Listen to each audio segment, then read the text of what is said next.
parler de la réponse de Dieu à nos questionnements.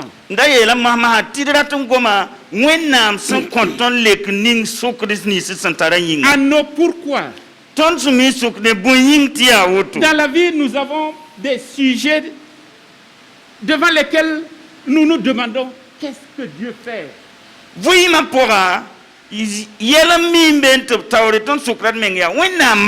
Pourquoi ceci? Pourquoi cela? Personnellement, j'ai eu des questionnements. Pourquoi Dieu a-t-il permis? Quand mon papa décédé, il n'avait que 61 ans. Il était dans le ministère. Le ministère était en train d'avancer. Et il est mort. J'ai posé des questions. Seigneur, pourquoi? Pourquoi ceci? Quand la maladie nous a touchés. Moi personnellement, des membres de ma famille, mon épouse, j'ai demandé à Dieu pourquoi donc? Nous servons le Seigneur, tu permets ces choses. Ce sont des questions qu'on se pose. Et très souvent au niveau même de notre environnement, de notre milieu, on se pose des questions. Pourquoi Dieu permet-il que les voleurs réussissent à dévaliser les gens? Pourquoi des terroristes vont tuer des chrétiens? Où est Dieu?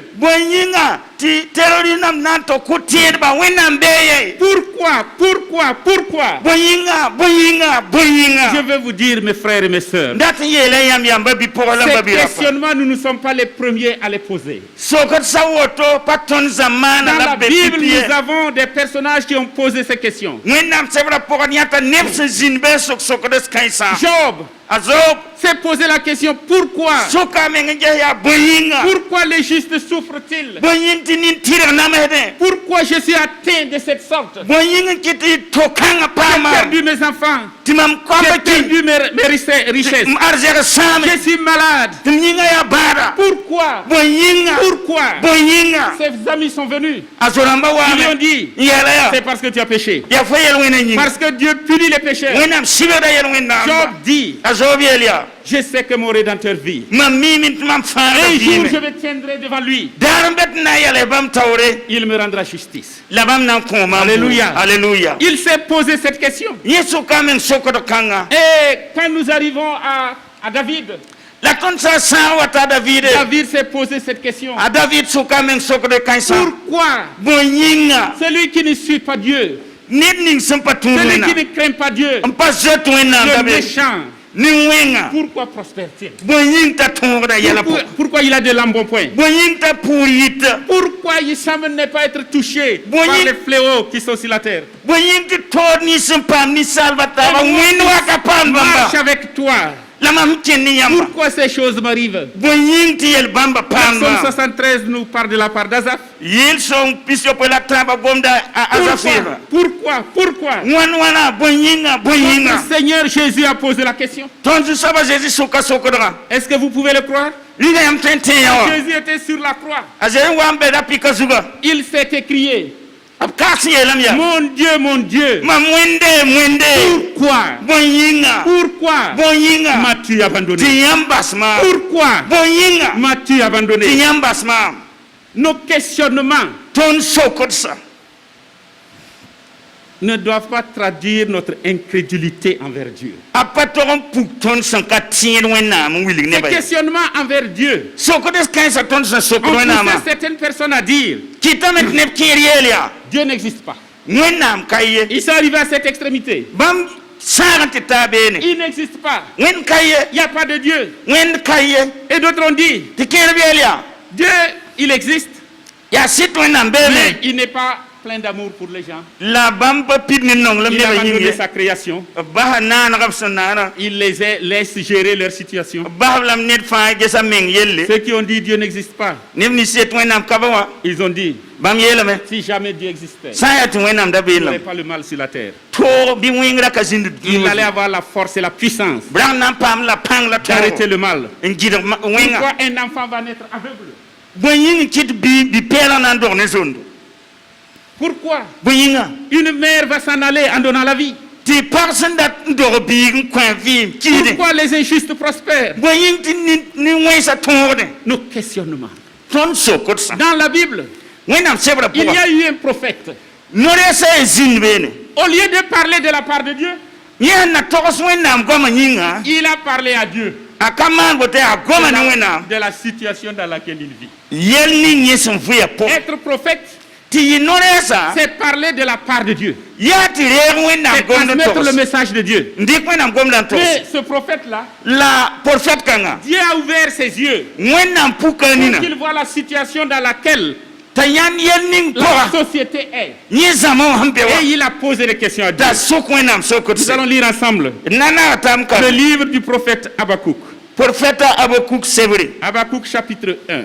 Habakkuk chapitre 1. Habakkuk. Je sais que beaucoup de gens auront de la peine à trouver ce livre. Je me rappelle quand j'étais au village, on a demandé à quelqu'un de lire dans le livre des Colossiens. Il a fouillé toute la Bible. En ce moment, il n'y avait que le Nouveau Testament à Morée. Il a lu, il a cherché. Il a dit qu'il pense que ce livre-là n'est pas là. Ce n'est pas dans la Bible. Lui n'a jamais entendu parler. Il a fouillé sa Bible, il n'a pas trouvé. Je ne veux pas que quelqu'un ce matin-là dise qu'il n'a pas trouvé Habakkuk. Le livre du prophète Habakkuk. Qui a trouvé? Amen. Qui est en train de chercher?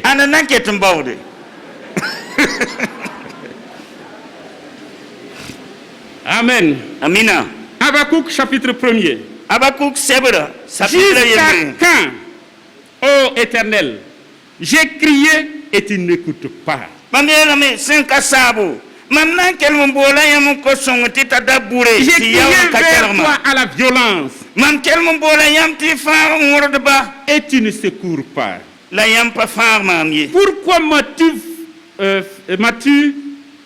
fais-tu voir l'iniquité? Contemples-tu l'injustice? Pourquoi l'oppression et la violence sont-elles devant moi?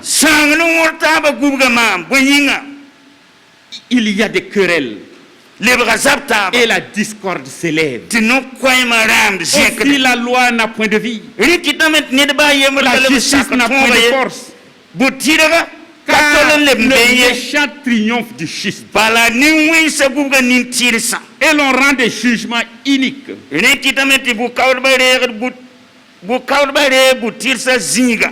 5, verset 5.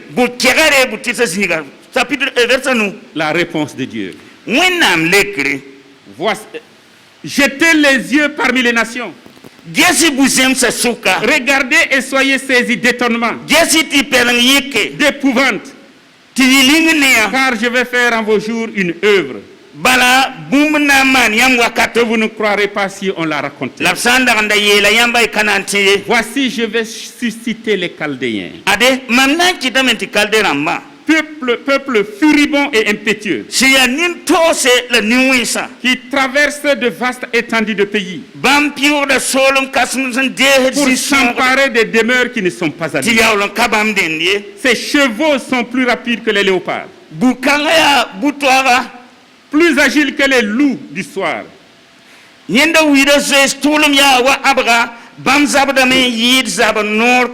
Et ses cavaliers s'avancent avec orgueil. Ces cavaliers arrivent de loin. Ils volent comme l'aigle qui fond sur sa proie. Tout ce peuple vient pour se livrer au pillage. Ses regards avides se portent en avant. Et il assemble des prisonniers comme du sable. Il se moque des rois Il se moque des rois. Et les princes sont l'objet de ses railleries. Il se rit de toutes les forteresses. Il amoncelle de la terre et il les prend. Alors son ardeur redouble. Il poursuit sa marche et il se rend coupable. Sa force à lui, voilà son Dieu. Avez-vous déjà lu ce passage? Le prophète Habakkuk a vécu à la même période que Jérémie, qu'Ézéchiel. Son message a été court, mais son message était poignant. Je vous disais tantôt, au lieu de parler de la part de Dieu, il parle à Dieu de ce qu'il voit. Il pose des questions à Dieu. Il discute avec Dieu. Habakkuk a vécu à un moment où le royaume de Juda, appelé aussi le royaume du Midi ou du Sud,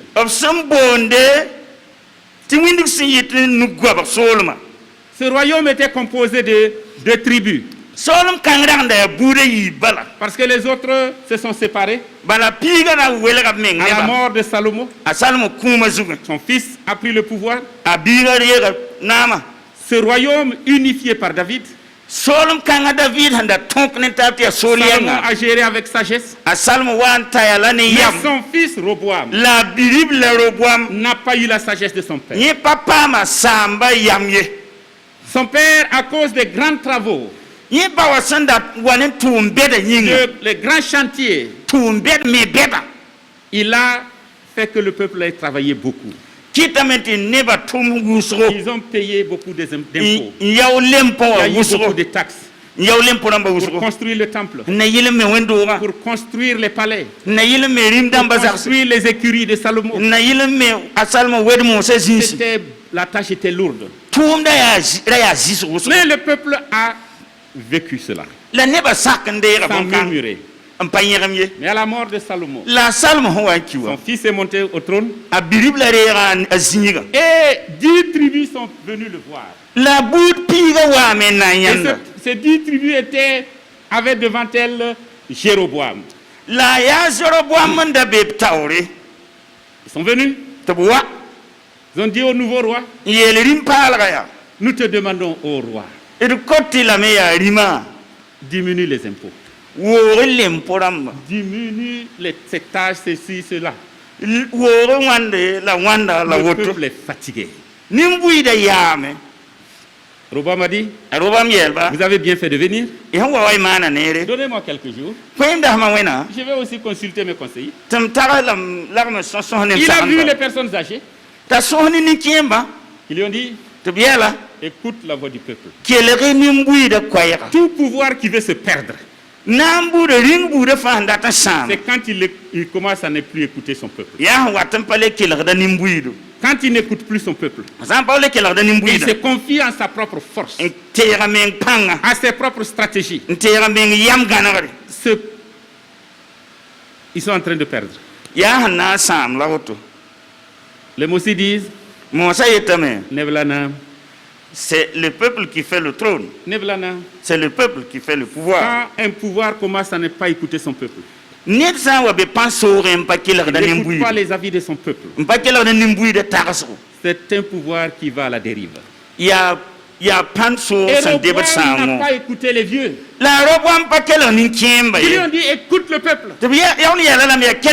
Il a dit, je vais écouter, m'entretenir avec ceux de mon âge. Parce que l'avenir, c'est pour la jeunesse. C'est eux qui connaissent les technologies, les nouvelles technologies de l'informatique. C'est eux qui connaissent tout. C'est pour eux demain. Je vais leur poser la question. Il est allé les voir et ils lui ont dit, n'écoute pas. Un chef, c'est la force. Un chef est chef Nabia naba. Aputora yinga. Voilà, parce qu'il fait la force aux autres. Si jamais Faut samba tu montres un peu de faiblesse en écoutant le peuple, c'est ta fin. La Bible nous dit que Roboam a écouté la jeunesse. Si jeunesse savait. Et il est parti, il a dit à Jéroboam, à sa délégation, moi je serai pire que mon père. Mon auriculaire sera plus que les reins de mon papa. Mon papa vous a fouetté avec des simples fouets. Moi, je vais vous fouetter avec des épines. Une réponse qui manque de sagesse. Et la Bible dit, dans ces conditions, règne sur ta famille. Nous, on ne veut plus de toi. Ils se sont séparés. Et ils ont constitué le royaume d'Israël. Et ce royaume d'Israël avait pour capitale Samarie. Et le royaume de l'Assyrie, qui était la puissance mondiale de l'époque, est venu conquérir Samarie. Il les a vaincus. Il les a déportés. Détruire Samarie. Remplacer ses habitants par des gens d'autres pays contrées. Et cela en 722 avant Jésus-Christ. Que cela s'est passé. Le royaume de Juda, qui avait pour capitale Jérusalem, était toujours là. Mais du temps d'Abakouk, il y avait une puissance qui se levait. Dans les années 600 et quelques, le 7e siècle avant Jésus-Christ, le royaume de Babylone était en train de devenir une puissance. Ils ont vaincu la Syrie. Ils sont même allés jusqu'en Égypte. Et à la bataille de Carchemish, Nebuchadnezzar a vaincu le pharaon à Carchemish. Et maintenant, en revenant, il a entrepris d'envahir Juda pour occuper Juda, parce qu'il était devenu la puissance. Il avait la force. Et il est venu pour détruire Juda. Et avant qu'il ne pénètre dans Juda, Habakkuk regarde. Il voit le mal qui se passe. Il regarde autour de lui. Il y a la violence. Il y a la violence. Le sang coule. Les innocents perdent la vie. Pourquoi, Seigneur? Pourquoi tu regardes cela et tu ne fais rien? J'ai même crié à toi. J'ai même crié à toi. Arrête les actes terroristes. Arrête la puissance des brigands. Arrête tout ce qui est mal. Arrête ce que l'avancée de l'homosexualité. Pourquoi, Seigneur? Tu es là sur ton trône et les homosexuels avancent et les voleurs avancent, les corrompus avancent, ceux qui ne craignent pas Dieu continuent de prospérer. Pourquoi la justice n'est pas dite? Pourquoi les jugements sont tronqués? Pourquoi les gens ne craignent pas ton nom? Pourquoi le mensonge est dans la bouche des gens? Pourquoi? Alors que tu es sur ton trône, tu as le pouvoir d'arrêter cela. Pourquoi? Mes frères et mes sœurs, je voudrais dire que ces questionnements-là, nous les avons posés. Et nous les posons aussi. Nous continuons de nous poser ces questions. Une première chose, c'est que Habakkuk est préoccupé de la situation qui existe dans son pays. Pipi yati yelning senda betengwa rapaka Habakkuk. Est-ce que nous sommes préoccupés Ringa yenis par ce qui se passe dans le monde, par ce qui se passe autour de nous? Est-ce que nous avons crié à Dieu? Est-ce que la situation morale de ceux qui nous entourent nous préoccupe? Est-ce que la violence qui se fait nous préoccupe? Habakkuk était préoccupé. Il ne s'est pas tourné vers les syndicats. Il ne s'est pas tourné vers ceux qui peuvent détruire. Il s'est tourné vers Dieu. Et il a posé la question à Dieu. Je sais que tu peux. Je te fais confiance. Tu as le pouvoir sur tout. Mais pourquoi tu es silencieux? Pourquoi tu n'agis pas? Nous aurions pensé que Dieu, quand il voit quelqu'un qui veut commettre le mal, qui veut violer le droit de quelqu'un, des pauvres, Dieu va agir du ciel. Il envoie la foudre qui détruit. On aurait pensé que tous ceux qui se mettent d'accord pour détruire, Dieu va faire pleuvoir sur eux le feu de sa colère. Et nous semblons ne pas voir Dieu se lever de son trône. C'est comme si Dieu n'agissait pas.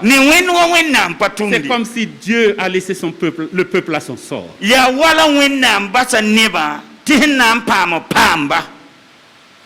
Mais Dieu va répondre. Et la réponse de Dieu n'est pas celle qu'attendait Habakkuk. Habakkuk attendait que Dieu vienne arrêter la violence, qu'il châtie les oppresseurs.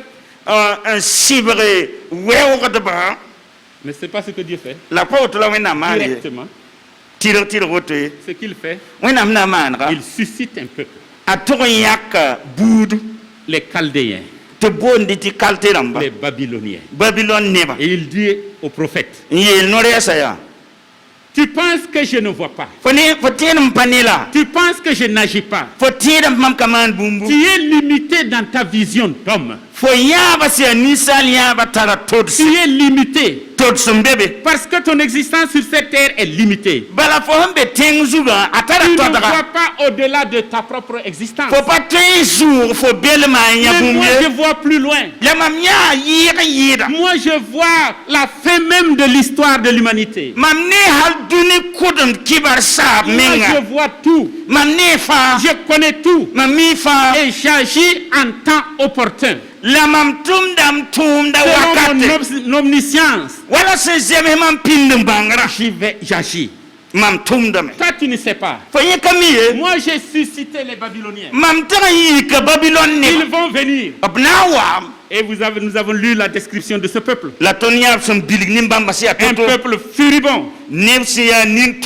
Sa force est son Dieu. Leurs chevaux sont rapides comme les léopards. Ils n'ont pas pitié. Ils vont livrer au pillage Juda. Ils vont détruire Juda. Voici ce que je vais faire. Mais mon silence n'est pas un oubli. Je donne toujours le temps de la repentance. C'est un moment favorable. Repentez-vous. Changez de vie. Revenez à Jésus. Sinon, il y a un temps pour le jugement. Il y a un temps où Dieu va exercer sa justice. Il va exercer sa colère. C'est là qu'il a dit à Habakkuk, voici ce que j'ai préparé. Ils vont venir. Ils vont détruire ce peuple. Habakkuk, quand il a entendu cela, il était plus confondu qu'avant. Premièrement, il ne comprenait pas pourquoi Dieu est silencieux. Deuxièmement, il ne comprend pas le châtiment, l'instrument du châtiment qu'il va utiliser.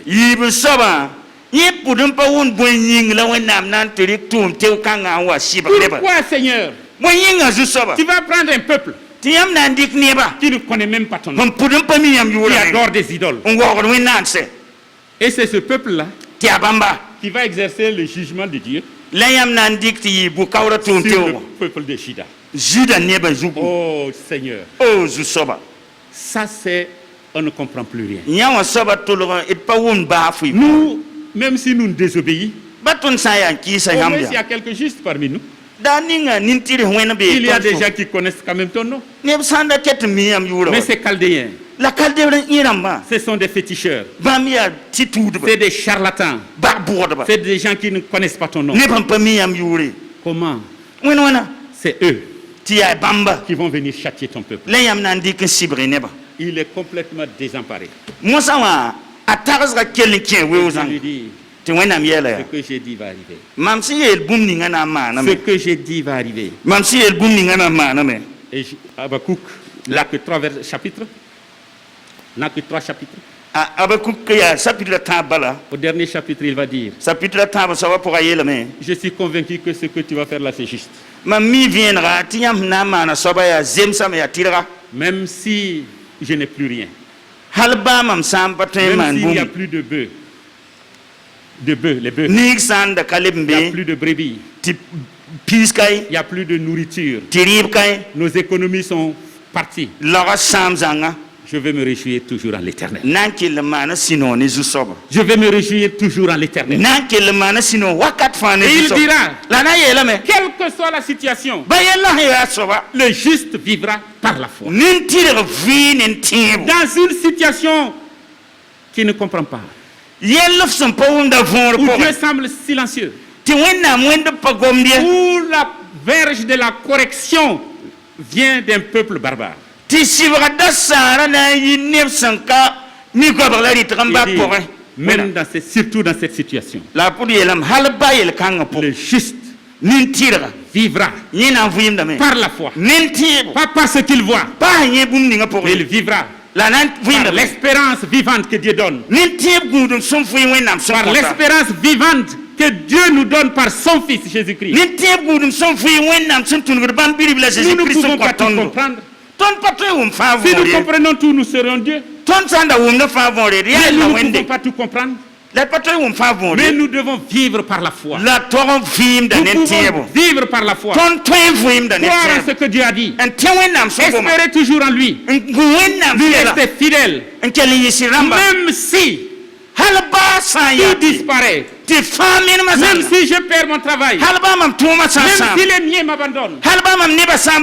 Moi, je vivrai toujours par la foi. Je me réjouirai en l'Éternel. Tu seras le sujet de ma joie. Dans les situations même que je ne comprends pas. La violence autour de nous. Mes questionnements ne seront pas une contestation de ta souveraineté. Mes questionnements seront toujours une soumission, une obéissance à toi.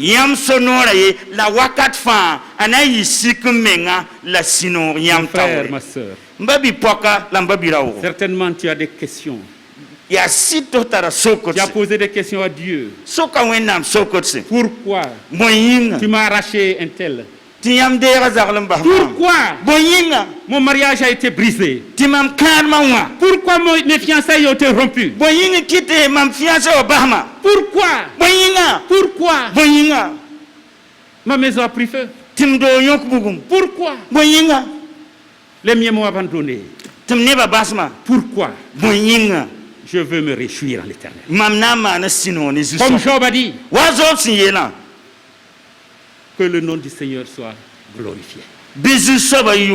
Après avoir tout perdu, il dit toujours, je le suivrai. je marcherai avec lui. Je ne sais pas, mon frère. Je ne sais pas, ma soeur. Quelle situation as-tu traversé?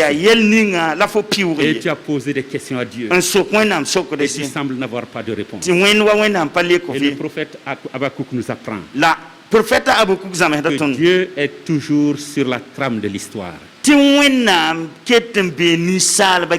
Comme un habile tisserand,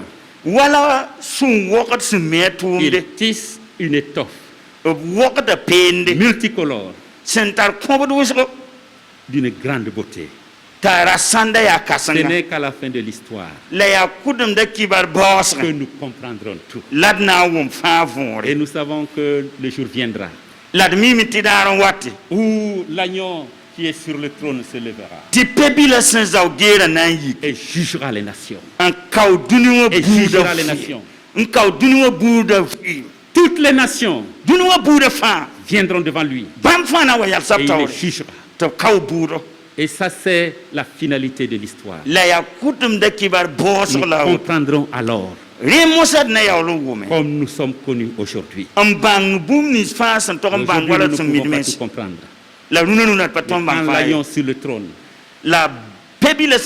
jugera les nations, les peuples qui ont méprisé son nom, les peuples qui ont rejeté son nom, les peuples qui ont martyrisé ses frères, il se lèvera et il jugera les nations. Et tout genou fléchira devant lui. Et toute langue va confesser que Jésus est Seigneur. Mais en attendant ce jour, nous ne connaissons pas tout. Ne laissons pas ce que nous ne comprenons pas dominer nos vies. Laissons ce que nous connaissons de Dieu dominer nos vies. Laissons la parole de Dieu conduire nos vies. Et comme le prophète Habakkuk, réjouissons-nous à l'éternel. Amen. Nous voulons courber nos fronts devant le Seigneur.